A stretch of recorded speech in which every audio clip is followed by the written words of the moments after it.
देखो, वजन उठाने वाली मशीन हो गई। कारखाने में वजन उठाने वाली मशीन जैसे जंजीर, रस्सी, भारी बोझ उठाने वाले यंत्र अच्छी बनावट के, पर्याप्त शक्ति की और दोष रहित रहेंगे।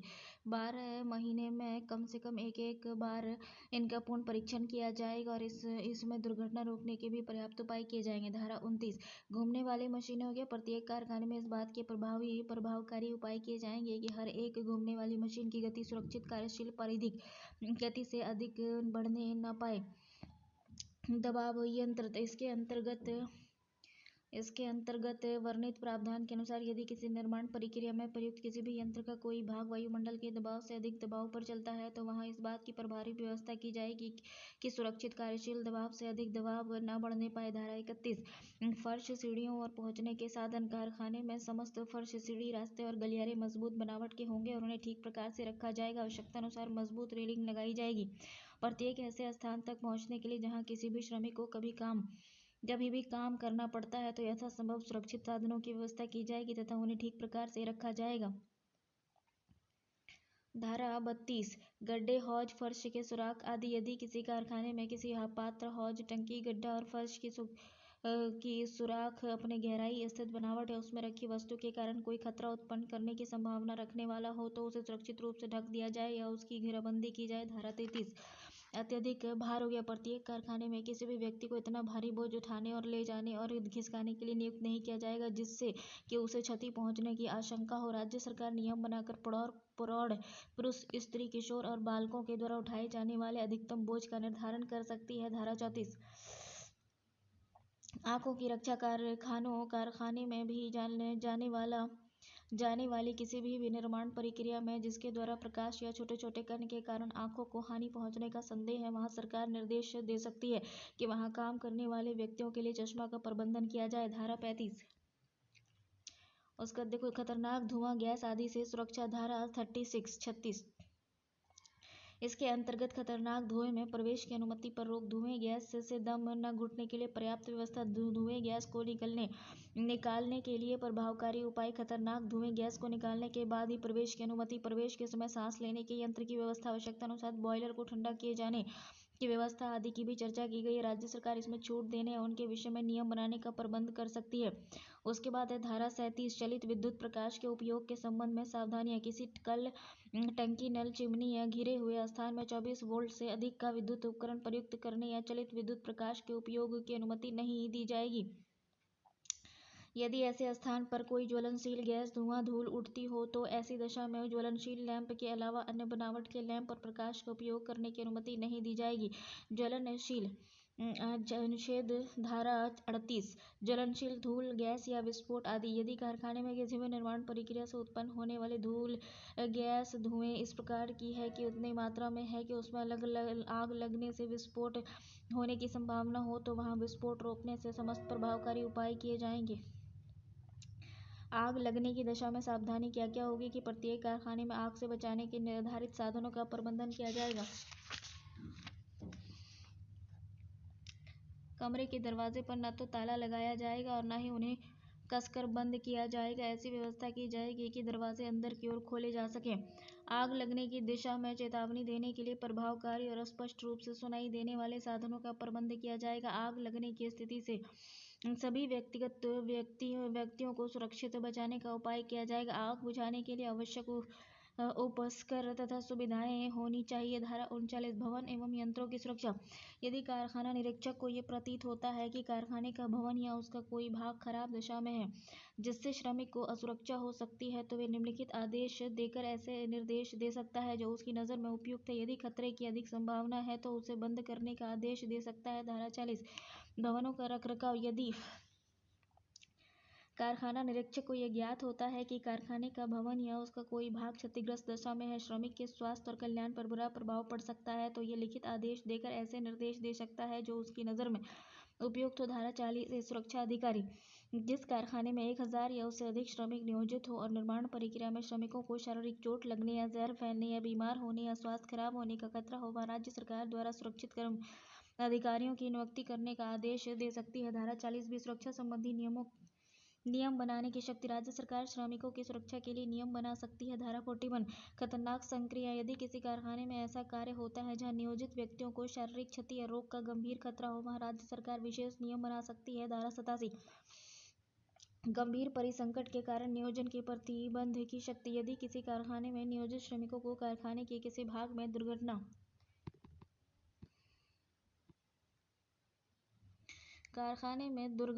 होने की संभावना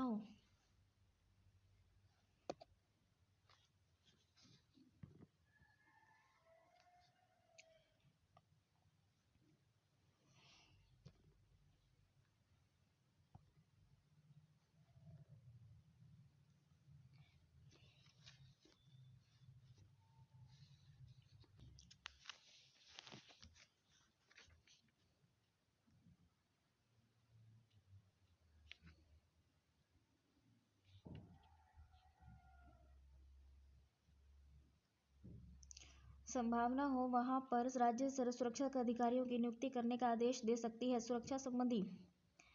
सुरक्षा संबंधी नियम बनाने की शक्ति। राज्य सरकार श्रमिकों की सुरक्षा के लिए नियम बना सकती है। धारा 4 खतरनाक प्रक्रिया। यदि किसी कारखाने में ऐसा कार्य होता है जहां नियोजित व्यक्तियों को शारीरिक क्षति, रोग और गंभीर खतरा हो, वहां राज्य सरकार विशेष नियम बना सकती है। गंभीर परिसंकट के कारण नियोजन के प्रतिबंध की शक्ति। यदि किसी कारखाने में नियोजित श्रमिकों को कारखाने के किसी भाग में दुर्घटना की संभावना हो, वहां निरीक्षक नियोजक को गंभीर खतरे के कारणों के बारे में सूचित कर सकता है। कारखाने में खतरे के हटाए जाने तक श्रमिकों के नियोजन पर प्रतिबंध कर सकता है। कतिपय दुर्घटनाओं तथा रोगों की सूचना। यदि कारखाने में किसी प्रकार की दुर्घटना होती है, वहां प्रबंधक द्वारा दुर्घटनाओं की सूचना प्राधिकारी के पास निर्धारित अवधि में भेजें। ये दुर्घटना निम्नलिखित प्रकार की है। ऐसी दुर्घटना जिसके कारण श्रमिक की मृत्यु हो गई हो। ऐसी दुर्घटना जिसके कारण श्रमिक 48 घंटे या उससे अधिक अवधि के लिए काम नहीं कर सकता हो।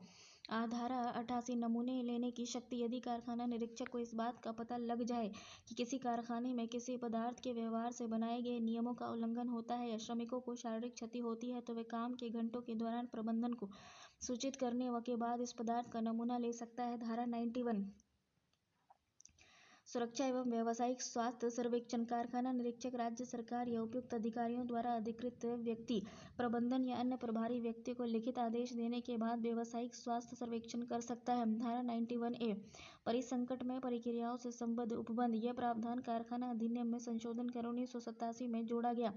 इससे संबंधित निम्नलिखित प्रावधान दिए गए। स्थल मूल्यांकन समितियों का गठन। जिस उद्योग में परिसंकटमय प्रक्रिया वाले कार्य हो रहे हों, वहां राज्य सरकार मूल्यांकन समिति का गठन कर सकती है। मूल्यांकन समिति का अध्यक्ष मुख्य कारखाना निरीक्षक होगा। इसके अलावा सदस्य जैसे कि केंद्रीय जल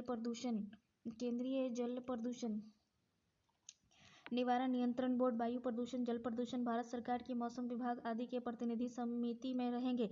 इनका कार्य प्रारंभिक अवस्थिति या उसके विस्तार में संबद्ध अनुमति के लिए आवेदन पर परामर्श देना है। ये समिति कारखाने की स्थापना के आवेदन की जांच कर अपनी रिपोर्ट सरकार को आवेदन प्राप्ति के 90 दिनों के अंदर देगी। धारा 41A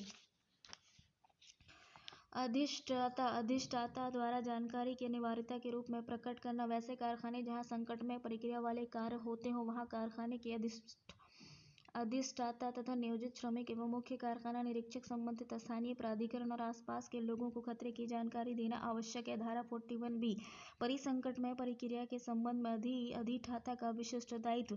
प्रत्येक कारखाने के अंतर्गत अधिष्ठाता या नियोजक को निम्नलिखित दायित्व होंगे। रासायनिक, जहरीला और अन्य हानिकारक पदार्थों के निर्माण में जो श्रमिक नियोजित होंगे, वहां श्रमिकों को विहित तरीके से रक्षा के लिए आवश्यक सुविधाएं प्रदान की जाएंगी।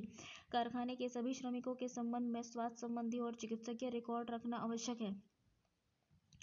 ऐसे व्यक्तियों को नियुक्त किया जाएगा जहां खतरनाक पदार्थों को हाथ से प्रयोग करने की योग्यता और अनुभव हो इत्यादि। धारा 41C जांच समिति नियुक्त करने से संबंध। केंद्र सरकार की शक्ति।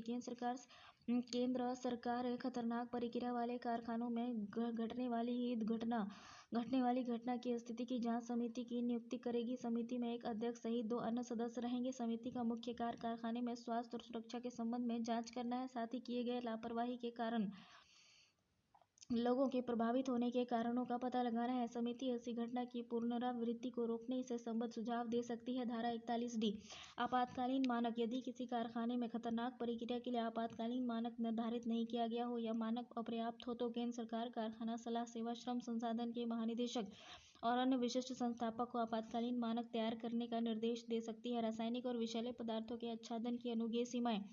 अधिनियम की अनुसूची 2 में विनिर्माण प्रक्रियाओं के अंतर्गत रासायनिक तथा विषैले पदार्थों का प्रयोग किया जा रहा है या नहीं वर्णित है। केंद्र सरकार विशेषज्ञ तथा संस्थाओं से प्रमाण मिलने के बाद अनुसूची में परिवर्तन कर सकती है। धारा 41F सुरक्षा प्रबंधन में श्रमिकों की भागीदारी। ऐसे कारखाने जहां खतरनाक कार्य होते हैं या हाथ से प्रयोग होता है वहां नियोजक द्वारा सुरक्षा समिति का गठन किया जाएगा। समिति में श्रमिक एवं नियोजक के सदस्यों की संख्या बराबर होंगी। समिति का कार्य कार्यस्थल पर सुरक्षा और अनुरक्षा के लिए श्रमिक एवं प्रबंधन के बीच सहयोग बढ़ाने का प्रयास करेगी।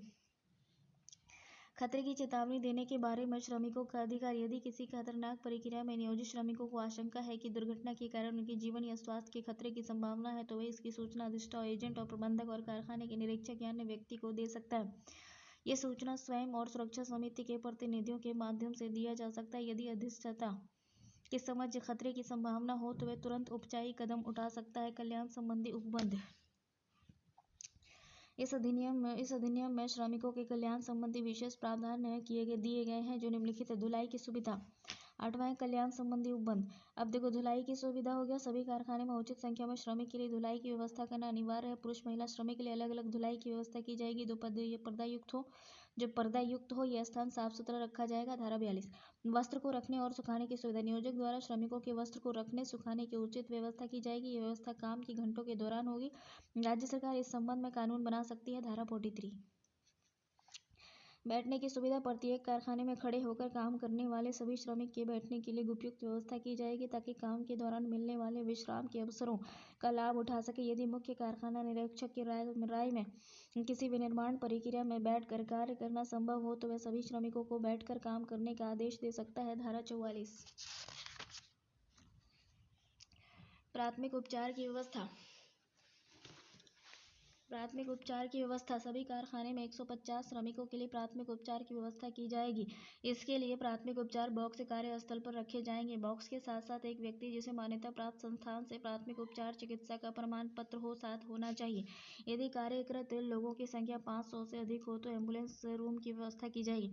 इसके लिए एक मेडिकल तथा पैरामेडिकल स्टाफ की नियुक्ति की जाएगी। धारा 45 कैंटीन। वैसे कारखाने जहां 250 या अधिक श्रमिक नियोजित हैं वहां नियोजक के द्वारा एक या अधिक कैंटीन की व्यवस्था की जाएगी। राज्य सरकार कैंटीन व्यवस्था की तिथि, उसके निर्माण, सामग्रियों के दाम और कैंटीन प्रबंधन समिति के गठन और कैंटीन की संख्या आदि के संबंध में नियम बना सकती है। आश्रय, विश्राम कक्ष और भोजन कक्ष। जिस कारखाने में 150 या अधिक श्रमिक नियोजित हैं वह नियोजक द्वारा विश्राम कक्ष और भोजन कक्ष की व्यवस्था की जाएगी। भोजन कक्ष में पेयजल की व्यवस्था होगी। जहां भोजन कक्ष की व्यवस्था होगी वहां श्रमिक काम के कमरे में खाना नहीं खाएंगे। कैंटीन को ही विश्राम कक्ष आयोजन कक्ष माना जाएगा। धारा 47 शिशु कक्ष। जिस कारखाने में कम से कम 30 महिला श्रमिक नियोजित हो वहां उनके 6 वर्ष से कम आयु के बच्चों के लिए शिशु गृह की व्यवस्था की जाएगी। इस शिशु गृह में बच्चों के देखभाल के लिए प्रशिक्षित दाई और उनके लिए अल्पाहार, खिलौने इत्यादि की व्यवस्था नियोजक द्वारा निःशुल्क की जाएगी। 48 धारा कल्याण पदाधिकारी होंगे। जिस संस्थान में 500 या अधिक श्रमिक नियोजित हैं वहां नियोजक के द्वारा कल्याण पदाधिकारी की नियुक्ति करना अनिवार्य हो जाएगा। उनके कर्तव्य, योग्यता और सेवा शर्तें राज्य सरकार द्वारा निर्धारित होगी। धारा 49 नियम बनाने का अधिकार। कल्याण संबंधी नियम बनाने का अधिकार राज्य सरकार को है। राज्य सरकार उपबंध से छूट या उसके प्रबंधन में श्रमिकों की भागीदारी से संबंध नियम बना सकती है। धारा 50 अवयस्क कामगारों के काम के घंटे। इस संबंध में अधिनियम में निम्नलिखित उपबंध वर्णित है। दैनिक काम के घंटे। किसी भी श्रमिक से दैनिक 9 घंटे से अधिक काम नहीं लिया जाएगा और न ही उसकी अनुमति दी जाएगी। धारा 54 साप्ताहिक काम के घंटे। किसी भी वयस्क श्रमिक से साप्ताहिक 48 घंटे से अधिक काम नहीं लिया जाएगा, न ही उसके लिए अनुमति दी जाएगी। धारा 51 विश्राम अंतराल। किसी भी वयस्क श्रमिक से आधे घंटे या विश्राम अवकाश दिए बिना लगातार 5 घंटे से अधिक काम नहीं लिया जाएगा। विशेष स्थिति में इस कारखाना निरीक्षक को इसमें छूट देने का अधिकार प्राप्त है, लेकिन किसी भी दशा में विश्राम अंतराल के बिना 6 घंटे से अधिक काम नहीं लिया जाएगा। धारा 55 विस्तृति। किसी भी वयस्क श्रमिक से अधिकतम 10.5 घंटे काम लिया जाएगा जिसमें विश्राम अंतराल का समय जुड़ा रहेगा। मुख्य कारखाना निरीक्षक की अनुमति पर 12 घंटे तक काम लिया जा सकेगा। साप्ताहिक छुट्टी प्रत्येक कारखाने में श्रमिक को सप्ताह में 1 दिन की छुट्टी दी जाएगी और साथ ही कोई भी श्रमिक बिना साप्ताहिक छुट्टी के लगातार 10 दिनों से अधिक काम पर नियोजित नहीं किया जा सकता है। यदि कोई श्रमिक साप्ताहिक अवकाश दिवस से वंचित रह जाता है तो उसे उस महीने में या उसके ठीक बाद के 2 महीने के अंदर कंपेंसेटरी अवकाश दिवस उपलब्ध कराना आवश्यक होगा। धारा 52 से 53 कोई भी श्रमिक रात्रि पाली में काम करता है वहां उसके लिए साप्ताहिक अवकाश दिवस की कालावधि पारी की समाप्ति से 24 घंटे की होगी। धारा 57 अतिकाल कार्य के लिए मजदूरी। यदि किसी श्रमिक से दैनिक 9 घंटे या साप्ताहिक 48 घंटे से अधिक काम लिया जाता है तो उसे अतिकाल कार्य माना जाएगा। इस अतिकाल कार्य के लिए अतिरिक्त मजदूरी दी जाएगी जो सामान्य मजदूरी से दोगुनी होगी। धारा 59 स्त्रियों के कार्यों के घंटों से संबंध अतिरिक्त प्रतिबंध। किसी भी महिला श्रमिक से निर्धारित कार्य के घंटे से अधिक काम नहीं लिया जाएगा, ना ही उसके लिए अनुमति दी जाएगी। किसी भी महिला श्रमिक से प्रातः 7 बजे या शाम 7 बजे के बीच ही काम लिया जाएगा। इस राज्य सरकार इस अवधि में परिवर्तन कर सकती है। किसी भी महिला श्रमिक से 11 बजे रात्रि से 5 बजे सुबह के बीच काम नहीं लिया जाएगा। महिला श्रमिक के लिए पारी परिवर्तन और साप्ताहिक अवकाश या अन्य अवकाश दिवस की व्यवस्था के बारे में व्यवस्था के बाद ही किया जा सकता है। मत्स्य उद्योग में काम करने वाली महिलाओं के लिए राज्य सरकार नियम बनाकर अधिकतम घंटों और समयों में छूट दे सकती है। धारा 66 दोहरा नियोजन पर प्रतिबंध। किसी भी वयस्क श्रमिक को एक दिन में 2 कारखाने में किसी भी कारखाने के अंतर्गत 2 पाली में नियोजित नहीं किया जा सकता। काम की काला अवधि की सूचना। नियोजक द्वारा वयस्क श्रमिक को उसके दैनिक या साप्ताहिक कार्य के घंटे, साप्ताहिक छुट्टी, विश्राम अवकाश, अतिकाल कार्य, विस्तृति आदि के संबंध में सूचना प्रदर्शित करना आवश्यक होगा। इस सूचना में पारियों में काम के लिए श्रमिक के समूहों, टोलियों आदि का भी उल्लेख होगा। धारा 61 से 108 वयस्क कर्मकारों का रजिस्टर। प्रत्येक कारखाने के नियोजक और प्रबंधक द्वारा वयस्क श्रमिक के लिए रजिस्टर रखना अनिवार्य है। इसमें निम्नलिखित बातों का उल्लेख रहेगा, जैसे वयस्क श्रमिक का नाम, काम की प्रकृति, समूह का नाम जिसमें उसे सम्मिलित किया गया, टोली का नाम जिसमें उसे रखा गया।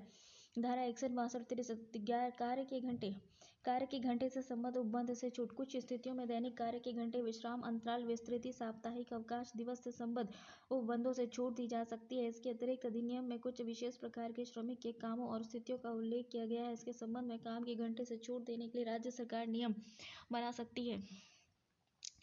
किसी कारखाने में पर्यवेक्षण, प्रबंधन के पद या गोपनीय पद पर नियोजित श्रमिक, अति आवश्यक मरम्मत में लगे श्रमिक, रुक कर चलने वाले कामों पर लगे श्रमिक, ऐसे कामों में लगे श्रमिक जिन्हें तकनीकी कारणों से निरंतर किया जाना आवश्यक है। राज्य सरकार द्वारा अधिसूचित राष्ट्रीय महत्व के काम में लगे श्रमिक। उपयुक्त इस प्रकार के कर्मकारों के काम के घंटों में अधिकतम सीमाओं से छूट देने के लिए निम्नलिखित शर्तें लागू रहेंगी।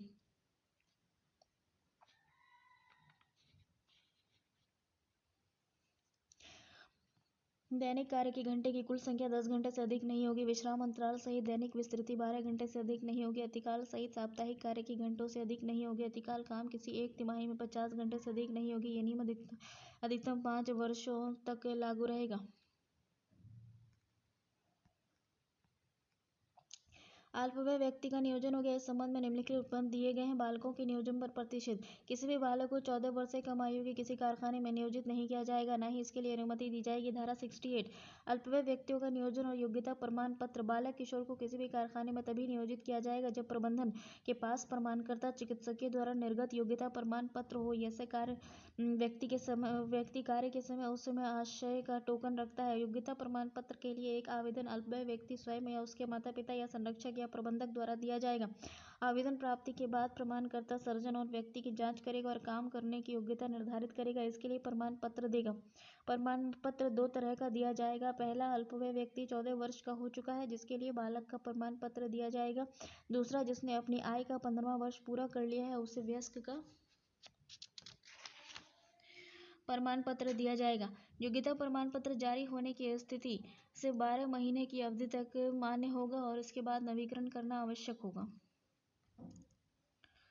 प्रमाणकर्ता चिकित्सक योग्यता प्रमाण पत्र को रद्द कर सकता है, देने से इनकार भी कर सकता है। इस संबंध में चिकित्सकीय रद्द करने के कारण भी उल्लेख करेगा के कारण का भी उल्लेख किया जाएगा। किसी भी कुमार को रात्रि में तब तक नियोजित नहीं किया जाएगा जब तक कि उसकी आयु 17 वर्ष की नहीं हो। जांच में जो खर्च आएगा वह नियोजक द्वारा व्यय किया जाएगा। योग्यता प्रमाण पत्र के प्रारूप, उसकी दूसरी प्रति, निर्गत करने, फीस, शारीरिक मान, प्रमाणकर्ता समन्वय प्रक्रिया और उनके कर्तव्यों के संबंध में राज्य सरकार नियम बना सकती है। धारा 69, 70 और 75। बालकों के लिए काम के घंटे। बालकों के लिए काम के घंटे। किसी भी कारखाने में बालक से दैनिक 4.5 घंटे से अधिक काम नहीं लिया जाएगा। रात्रि 10 बजे से सुबह 6 बजे के बीच भी काम नहीं लिया जा सकता है। बालिकाओं से 8 बजे सुबह से 7 बजे शाम के बीच ही काम लिया जा सकता है। कार्य करने की काला अवधि दो पारियों तक ही सीमित होगी। कार्य विस्तृति 5 घंटे से अधिक का नहीं होगा। प्रत्येक बालक को एक ही टोली में नियोजित किया जाएगा। मुख्य कारखाना निरीक्षक की अनुमति के बिना इस टोली में 30 दिनों की अवधि में एक बार से अधिक परिवर्तन नहीं किया जाएगा। बालकों के लिए साप्ताहिक अवकाश की व्यवस्था करना अनिवार्य है। यदि कोई बालक किसी कारखाने में काम कर रहा हो तो उसे दूसरे कारखाने में उस दिन काम के लिए अनुमति नहीं दी जाएगी। धारा 71। नियोजक द्वारा बालकों के लिए काम की काला अवधि की सूचना देना या सूचना प्रदर्शित करना आवश्यक होगा। धारा 72, 74। रजिस्ट्रार।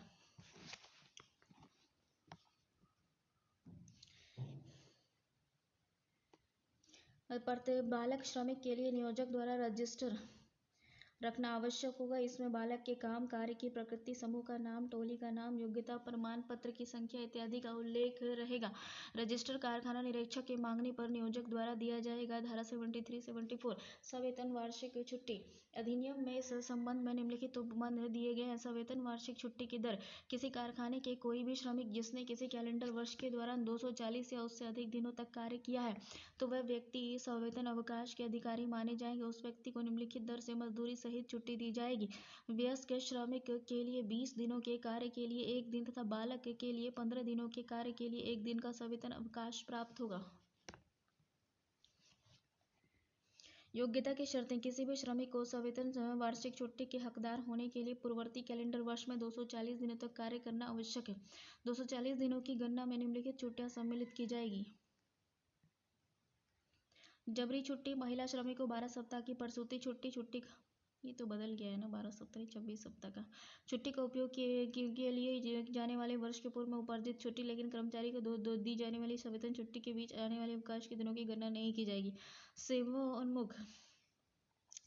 पदच्युत, नौकरी छोड़ देने वाले, वृद्धा प्राप्त करने वाले श्रमिक की मृत्यु की स्थिति में यह शर्त लागू नहीं होगा तो ये लोग छुट्टी के हकदार होंगे। मृत कर्मकार का वारिस सवेतन अवकाश के बदले मजदूरी का हकदार होता है। धारा 79, 1, 2, 3। छुट्टी का एकीकरण। यदि कोई श्रमिक किसी वर्ष अपनी सारी छुट्टी को नहीं लेता है तो आने वाले वर्ष में जोड़ दिया जाएगा। यह छुट्टी वयस्क के लिए 30 दिन और बालक के 40 दिन से अधिक नहीं होगी। लेकिन किसी भी नियोजक द्वारा सवेतन छुट्टी के आवेदन को अधिनियम के उपबंध से प्रतिकूल अस्वीकृत किया जाता है तो इस स्थिति में बिना किसी सीमा के आगे बढ़ाया जा सकता है। सवेतन छुट्टी प्राप्त करने के लिए किसी भी श्रमिक को कम से कम 15 दिन पूर्व प्रबंधक को आवेदन देना आवश्यक होगा। लोकोपयोगी सेवाओं में कार्यरत श्रमिक को 30 दिन पूर्व आवेदन देना अनिवार्य है। सवेतन छुट्टी वर्ष में 3 बार ही ली जा सकती है। बीमारी के लिए आवेदन छुट्टी लेने पर ये शर्तें लागू नहीं होगी। धारा 79, 6। छुट्टी के दौरान मजदूरी। सवेतन छुट्टी की अवधि में मजदूरी की दर औसतन दैनिक मजदूरी या पूर्ण मजदूरी की दर से भुगतान किया जाएगा। इसमें अतिकाल मजदूरी और बोनस को शामिल नहीं किया जाएगा, लेकिन महंगाई भत्ते को शामिल किया जाएगा। धारा अग्रिम का भुगतान होगी। यदि किसी वयस्क श्रमिक को कम से कम 4 दिन या बालक को कम से कम 5 दिन की सवेतन छुट्टी स्वीकृत की गई हो तो इस अवधि के लिए मजदूरी का भुगतान छुट्टी प्रारंभ होने से पूर्व कर दिया जाएगा। धारा 81। भुगतान नहीं की गई मजदूरी की वसूली। यदि कोई नियोजक सवेतन वार्षिक छुट्टी का भुगतान नहीं करता है तो उसे मजदूरी भुगतान अधिनियम 1936 के अंतर्गत विलंबित मजदूरी के रूप में वसूल किया जाएगा। सवेतन छुट्टी से संबद्ध उपबंधों को लागू नहीं होना। यह उपबंध निम्नलिखित दशाओं में लागू नहीं होगी। किसी भी श्रमिक विधि, अधिनियम, समझौते, सुलह, सेवा संविदा के अंतर्गत अधिक लंबी अवधि तक सवेतन छुट्टी ले रखा है या हकदार, इस दशा में वे लंबी छुट्टी के ही हकदार होंगे। धारा 84। नियम बनाने की शक्ति। इस उपबंध के संबंध में नियम बनाने का अधिकार राज्य सरकार को है। धारा 83। छूट देने की शक्ति। यदि किसी कारखाने में इस अधिनियम से बेहतर छुट्टी संबंधी नियम लागू है तो राज्य सरकार इस संबंध में छूट दे सकती है। देखो, दंड की शक्ति से संबंधित निम्नलिखित उपबंध दिए गए। नियोजक और प्रबंधक द्वारा उपबंधों का उल्लंघन करने पर 2 वर्ष तक का व्यवसाय या 1 लाख रुपए जुर्माने या दोनों से दंडित किया जाएगा। पुनरावृत्ति होने पर प्रतिदिन 1000 रुपये की दर से दंड लगाया जा सकता है। खतरनाक प्रक्रियाओं से बनाए गए नियमों का उल्लंघन करने के फलस्वरूप मृत्यु और गंभीर चोट उत्पन्न करने वाली दुर्घटना की स्थिति में क्रमशः 25,000 तथा 5,000 रुपये तक दंड लगाया जा सकता है। साथ ही दोबारा गलती करने पर मृत्यु हो जाती है, उस स्थिति में 35,000 रुपये या शारीरिक क्षति होने पर 10,000 रुपये जुर्माना लगाया जा सकता है। परिसंकटमय प्रक्रियाओं से संबद्ध उपबंधों के उल्लंघन करने के दोषी व्यक्ति को 7 वर्ष या कारावास या 2 लाख रुपए तक दंड लगाया जा सकता है। नियोजक द्वारा निरीक्षक के कार्य में बाधा पहुंचाने और रिकॉर्ड या दस्तावेज पेश नहीं करने की स्थिति में 6 महीने तक का कारावास या 10,000 रुपये तक का जुर्माना या दोनों से दंडित किया जा सकता है।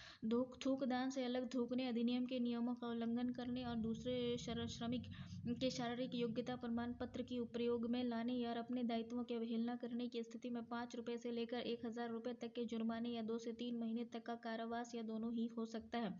बालक श्रमिक को दोबारा नियोजित करने की स्थिति में 1,000 रुपये तक का दंड लगाया जा सकता है।